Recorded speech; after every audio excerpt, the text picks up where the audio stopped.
71 news television. টাঙ্গাইলের গোপালপুর উপজেলার নগদা শিমলা ইউনিয়নের দক্ষিণ পাথালিয়া গ্রামে নির্মিত হচ্ছে বিশ্বের অন্যতম 201 গম্বুজ বিশিষ্ট মসজিদ কমপ্লেক্স। এখানে 451 ফুট উচ্চতা বিশিষ্ট একটি মিনার তৈরির কাজ চলছে, যা বিশ্বের দ্বিতীয়তম বৃহত্তর মিনার। টাঙ্গাইল শহর থেকে 35 কিলোমিটার দূরে, গোপালপুর শহর থেকে 7 কিলোমিটার উত্তর পশ্চিম দিকে গেলেই এই মসজিদটি দেখা যাবে। টাঙ্গাইল জেলার গোপালপুর উপজেলার নগদা শিমলা ইউনিয়নের দক্ষিণ পাথালিয়া গ্রামে 271% জমির উপর নির্মাণ করা হচ্ছে 201 গম্বুজ বিশিষ্ট মসজিদ। স্থানীয় বীর মুক্তিযোদ্ধা রফিকুল ইসলাম কল্যাণ ট্রাস্টের উদ্যোগে মসজিদটি নির্মাণ হচ্ছে। বাংলাদেশ সহ বিশ্বের মসজিদের ইতিহাসে জায়গা করে নিতে সবচেয়ে বেশি সংখ্যক গম্বুজ থাকবে এতে। এছাড়াও 451 ফুট উচ্চতা বিশিষ্ট একটি মিনারও তৈরি করা হচ্ছে। নির্মাণাধীন এই মসজিদে থাকবে অত্যাধুনিক সব সুবিধা। এতে একসঙ্গে প্রায় 15,000 মুসল্লি নামাজ আদায় করতে পারবে। মসজিদের পশ্চিম দেওয়ালে অঙ্কিত থাকবে সম্পূর্ণ পবিত্র কোরআন, আর মসজিদের প্রধান দরজায় ব্যবহার করা হবে 50 মণ পিতল। আজান প্রচারের জন্য মসজিদের পাশে নির্মাণ করা হবে বাংলাদেশের সবচেয়ে উঁচু মিনার। উচ্চতার হিসেবে মিনারটি হবে প্রায় 57 তলার সমপরিমাণ। মসজিদের পাশে নির্মাণ করা হবে আলাদা একটি ভবন। ওই ভবনে থাকবে দুস্থ মহিলাদের জন্য বিনামূল্যে হাসপাতাল, এতিমখানা, বৃদ্ধাশ্রম, দুস্থ মুক্তিযোদ্ধা ও তাদের পরিবারের পুনর্বাসনের ব্যবস্থা। আমাদের এলাকায় একটা সুন্দর একটা মসজিদ হইতেছে, এজন্য আমাদের ভালো লাগতেছে।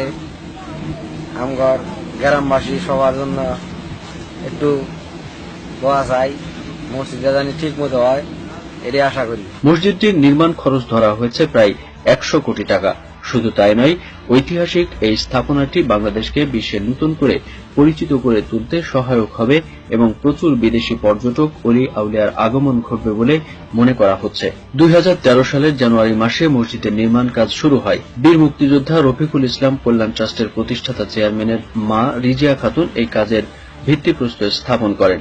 ইতিমধ্যেই নির্মাণাধীন এই মসজিদের অধিকাংশ কাজ শেষ হয়েছে। মসজিদ কমিটির সদস্যদের ধারণা, 2017 সালের প্রথম দিকে পবিত্র কাবা শরীফের ইমামের উপস্থিতি ও ইমামতির মাধ্যমে মসজিদের আনুষ্ঠানিক উদ্বোধন করা হবে। আমরা 6 ভাইয়ের মধ্যে রফিকুল ইসলাম উনি সবার বড়। রফিকুল ইসলাম যখন ছাত্র জীবন থেকেই তার একটা আশা ছিল যে আল্লাহ যদি আমাদের কোনোদিন কোনো টাকা পয়সা দেয়, তাহলে আমরা এই টাকা পয়সাটা আমি এমন একটা স্মৃতি করে যাব যাতে পৃথিবীতে এটা সারা জীবন থেকে যায়।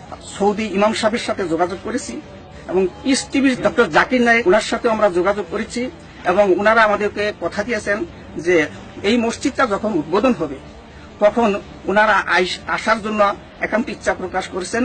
শৈল্পিক স্থাপনা হিসেবে এই মসজিদটি অনন্য বৈশিষ্ট্যের এক প্রতীক হয়ে দাঁড়াবে। ইতিমধ্যেই মসজিদটি দেশি বিদেশি পর্যটকদের দৃষ্টি আকর্ষণ করতে সক্ষম হয়েছে।